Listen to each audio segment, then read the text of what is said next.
ఏది అయినా ఆచి చికెన్ మసాలా. హార్ముజ్ పై ఉత్కంఠ కొనసాగుతోంది. తెరిచిన గంటల్లోనే ఇరాన్ తిరిగి మూసివేయడంతో అమెరికా ఫైర్ అవుతోంది. దాంతో హార్ముజ్ ను ఓపెన్ చేయకపోతే తీవ్ర పరిణామాలుంటాయంటూ ఇరాన్ కు మరోసారి అమెరికా హెచ్చరికలు జారీ చేసింది. తమను బ్లాక్ మెయిల్ చేయొద్దని హెచ్చరించింది. మరోవైపు అమెరికా బలగాలను ఓడించేందుకు టెహ్రాన్ నేవీ సిద్ధంగా ఉందంటూ సుప్రీం లీడర్ ముజ్తబా ఖమేనీ ప్రకటించడం ఉద్రిక్తతలకు పెంచేసింది. ఈ నేపథ్యంలోనే రేపటి ఇస్లామాబాద్ ముఖాముఖి చర్చలపై అనిశ్చితి నెలకొంది. 2 రోజుల్లో కాల్పుల విరమణ ఒప్పందం ముగుస్తోంది. ఇక ఈస్ట్ నుంచి వెస్ట్ వరకు ఫ్లైట్స్ రాకపోకలు ప్రారంభమవుతాయని ఇరాన్ వెల్లడించింది. ఎయిర్ స్పేస్ ను తెరవనున్నామని కూడా ప్రకటించింది. అయితే 4 దశల్లో ఎయిర్ స్పేస్ ను రీఓపెన్ చేస్తామని ఇరాన్ స్పష్టం చేసింది.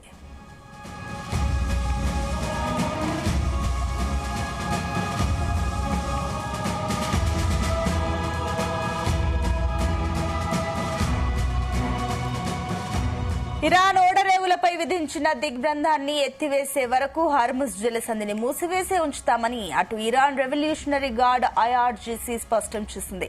అమెరికా యుద్ద విరమణ ఒప్పందం షరతులను ఉల్లంఘించిందని ఆరోపిస్తూ ఈ నిర్ణయం తీసుకున్నట్లు తెలిపింది. అలాగే డొనాల్డ్ ట్రంప్ చేసిన ప్రకటనలకు ఎలాంటి విశ్వసనీయత లేదని మండిపడింది. అమెరికా చర్యల వల్లే మళ్లీ హార్ముజ్ జలసంధిని మూసివేయాల్సి వచ్చిందని తన నిర్ణయాన్ని ఇరాన్ సమర్థించుకుంది. ఈ నేపథ్యంలో హార్ముజ్ జలసంధి ద్వారా తమ అనుమతి లేకుండా ఏ నౌక కూడా ప్రయాణించకూడదని ఐఆర్జీసీ హెచ్చరించింది. తమ నిబంధనలు ఉల్లంఘించే నౌకలను లక్ష్యంగా చేసుకుంటామని స్పష్టం చేసింది. నౌకలు వాటి యజమానులు ఇరాన్ నుంచి వచ్చే సూచనల ప్రకారమే ముందుకు సాగాలని తెలిపింది.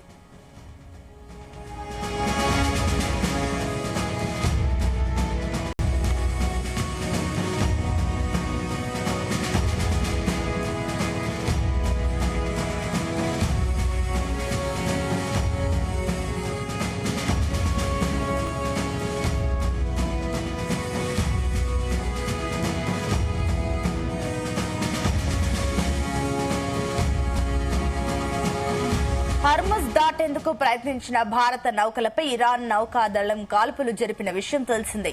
ఈ ఘటనపై భారత ప్రభుత్వం తీవ్రంగా స్పందిస్తూ దేశంలోని ఇరాన్ రాయబారికి నోటీసులను జారీ చేసింది.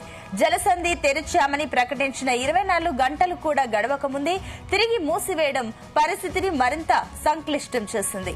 ఈ సమయంలో హార్ముజ్ మార్గం గుండా ప్రయాణించేందుకు జగ్ అర్నవ్, సన్మార్, పెరాల్డ్ అనే 2 భారత నౌకలు ప్రయత్నించాయి.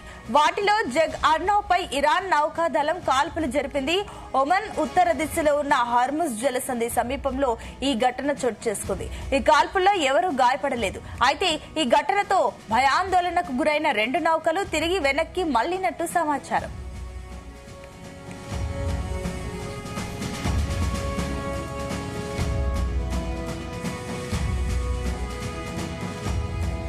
ఇదే అంశానికి సంబంధించి మరిన్ని డీటెయిల్స్ మా చీఫ్ న్యూస్ కోఆర్డినేటర్ రాధాకృష్ణ అందిస్తారు. Radhakrishna. Good morning Sunitha. Hormuz జలసంధి పైన ఇంకా సస్పెన్స్ కొనసాగుతుందని చెప్పవచ్చు.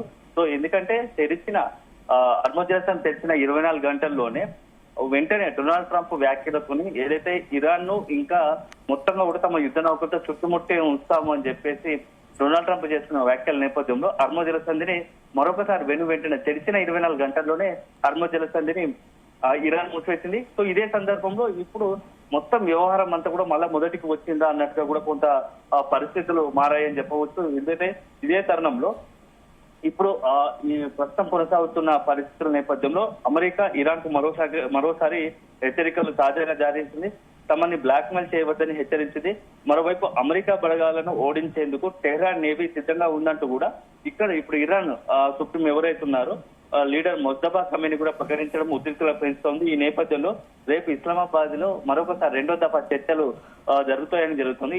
ఈ నేపథ్యంలో అసలు చర్చలు ఉంటాయా లేదా అనేది ఇప్పుడు అనుమానాలు కలుగుతా ఉన్నాయి. ఎందుకంటే ఇస్లామాబాద్ వేదికగా రేపు 2వ విడత చర్చలు ఉండాలని మొదటగా భావించాయి. కానీ వరుసపెట్టి డొనాల్డ్ ట్రంప్ వైఖరి, అదేవిధంగా ఇప్పుడు ఇరాన్ కూడా ఒకరికొకరు మరొకసారి హెచ్చరికలు జారీ చేసుకుంటున్నారు. మేము ఎట్టి పరిస్థితుల్లో యుద్ధాన్ని పట్టు వీడేది లేదు, తమ డిమాండ్ల కోసం మేము ఎక్కడ కూడా వెనక్కి తగ్గేది లేదని చెప్పేసి ఇరాన్ హెచ్చరిస్తోంది. ఈ నేపథ్యంలో రేపు జరగబోయే చర్చలపైన కూడా కొంత సందిగ్ధ నెలకొందని చెప్పవచ్చు. సో 2 రోజుల్లో కాల్పుల విరమణం ఒప్పందాన్ని ముగుస్తుంది. ఎందుకంటే 2 వారాల పాటు ఇటు ఇరాన్ ఇజ్రాయెల్ సంబంధించి కాల్పుల విరమణ ఒప్పందం కుదిరిన సంగతి తెలిసిందే. ఈ నేపథ్యంలో ఈ 2 వారాల నేపథ్యంలోనే ఒకవైపు చర్చలకు సంబంధించి కొంత అడుగులు ముందుకు పడ్డాయి. సో అంతా కూడా ప్రపంచవ్యాప్తంగా కూడా మొత్తం పరిస్థితులు కొంత సానుకూలంగా ఉన్నాయి. చర్చలు సఫలమై మొత్తం యుద్ధ పరిస్థితుల నుంచి బయటపడుతుంది. పశ్చిమాసియాలో శాంతియుత వాతావరణం ఏర్పడుతుందని చెప్పేసి అంతా భావించారు. కానీ ఒక్కసారిగా అనూహ్య పరిణామాలు చోటు చేసుకుంటున్నాయి. మొదటగా ఎప్పుడైతే లెబనాన్ ఇజ్రాయెల్ మధ్య యుద్ధం కొనసాగడం కొంత ఈ చర్చలకు సంబంధించి అనిశ్చితి నెలకొనగా, తర్వాత ఇరాన్ సంబంధించి డిమాండ్ నేపథ్యంలో లెబనాన్ ఇజ్రాయెల్ మధ్య కూడా కాల్పుల విరమణ ఒప్పందం జరిగింది. సో మొత్తం వరుస పెట్టి ఒక్కసారి పరిణామాలు చూస్తూ ఉంటే కొంత సానుకూలంగా మొత్తం పరిస్థితులు మారుతున్నాయి. ఇంకా చర్చలే మిగిలిపోయాయి. సో చాలా దాదాపు 1.5 రోజుల తర్వాత పశ్చిమాసియాలో శాంతియుత వాతావరణం ఏర్పడబోతుంది అని చెప్పేసి అంతా భావించారు. కానీ అనూహ్యంగా పరిస్థితులు మారుతా ఉన్నాయి. ఒకవైపు హర్మోజ్ జలసంధిని తెరవడము, ఎందుకంటే హర్మోజ్ జలసంధి తెరచడామని ఇరాన్ ప్రకటించిన నేపథ్యంలో ఇక మొత్తం యుద్ధం ముగుస్తుందని అనుకున్నారు. కానీ హర్మోజ్ జలసంధి తెరుస్తారని ఇరాన్ ప్రకటించిన తర్వాత కూడా అమెరికా చేసిన ఒక స్టేట్మెంట్, డొనాల్డ్ ట్రంప్ చేసిన ఒక స్టేట్మెంటే మొత్తం పరిస్థితికి మొదటికి వచ్చేలా చేస్తుందని చెప్పవచ్చు.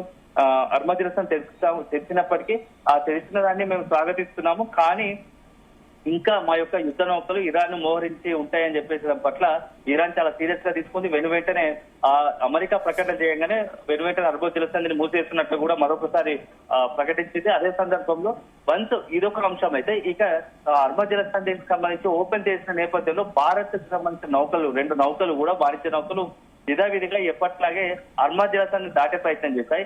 ఈ నేపథ్యంలో IRGC ఇరాన్ సంబంధించినటువంటి గార్డ్స్ దానిపై కాల్పులు జరిపారు. సో దానికి సంబంధించి ఒకవైపు ఎవరికి ఏమి కాకుండా కూడా కాల్పుల ఘటన మాత్రం చాలా సీరియస్, అంతర్జాతీయ వ్యాప్తంగా సంచలనంగా మారింది. అన్ని దేశాలు కూడా చాలా సీరియస్ గా భావిస్తున్నాయి. ఎందుకంటే మొదటి నుంచి కూడా ఇరాన్ విషయం పట్ల భారత్ కాస్త సానుకూల దృక్పథంగా ఉంది. భారత్ ఇరాన్ పై జరుగుతున్న దాడులను కూడా ఖండించింది. సో ఎవరైతే ఉన్నారో సుప్రీం కమేని కూడా మృతి చెందిన సందర్భంలో, అయతుల్లా కమేని సందర్భంలో అతనికి సంతాపం కూడా చెప్పారు మోడీ. సో అదే నేపథ్యంలో గతంలో కూడా యుద్ధం మొదలైన నేపథ్యంలో కొంత ఇరాన్ తోని ఇప్పుడు నిత్య సంప్రదింపులు జరుపుతూ కొంత దౌత్యపరంగా కూడా ఇద్దరి మధ్య కొంత మంచి సత్సంబంధాలకు ప్రయత్నాలు చేశాయి. కానీ నిన్న ఏదైతే కాల్పులు జరిపారో ఆ యుద్ధ వాణిజ్య నౌకలపై కాల్పులు జరిపిన ఘటన పైన మాత్రం చాలా సీరియస్ గా తీసుకుని ఇప్పటికే భారత్ లోని ఇరాన్ రాయబారిని పిలిపించి అతనికి నోటీసులు కూడా ఇచ్చారు. వెంటనే ఈ విషయం చాలా సీరియస్ అయింది. మీ వెంటనే ఇరాన్ కు మా వంతుగా ఈ సమాచారాన్ని ఇరాన్ కు అందజేయండి అని చెప్పేసి కూడా చెప్పారు. సో ఇదంతా అల్టిమేట్ గా ఈ పరిస్థితులు ఎటు దారి తీస్తామో తెలియట్లేదు. అయితే ఇదే ఇలా ఉంటే ఇక ఈస్ట్ నుంచి వెస్ట్ వరకు కూడా మరొకసారి ఫ్లైట్లు ప్రారంభం పోతాయని చెప్పేసి కూడా ఇరాన్ వెల్లడించింది.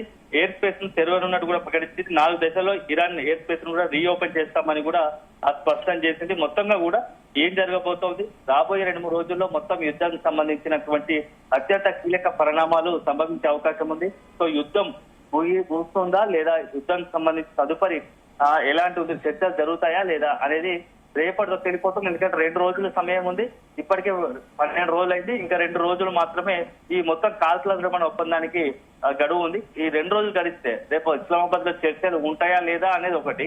నెక్స్ట్ మంగళవారం రాత్రికి, అంటే భారత కాలమాన ప్రకారం మంగళవారం 12 గంటల వరకు కూడా మొత్తంగా కూడా ఈ 2 వారాల గడువు ముగుస్తుంది. ఆ తర్వాత ఇరాన్ ఏం చేయబోతుంది, అమెరికా ఏం చేయబోతుంది, ఇజ్రాయెల్ ఏం చేయబోతుంది అనేది మాత్రం మనం వేచి చూడాలి. సో అల్టిమేట్ గా అన్ని దేశాలు మొత్తం కూడా పశ్చిమాసియాలో శాంతియుత వాతావరణాన్ని కోరుకుంటున్నాయి. ఒకవేళ కనుక ఇరాన్ అమెరికా మధ్య చర్చలు కనుక జరగకుండా యథాయిత స్థితికి ఉంటే మాత్రం మరొకసారి యుద్ధానికి తెరదీసే అవకాశం స్పష్టంగా కనపడుతుందని చెప్పవచ్చు. Right, thank you Radhakrishna.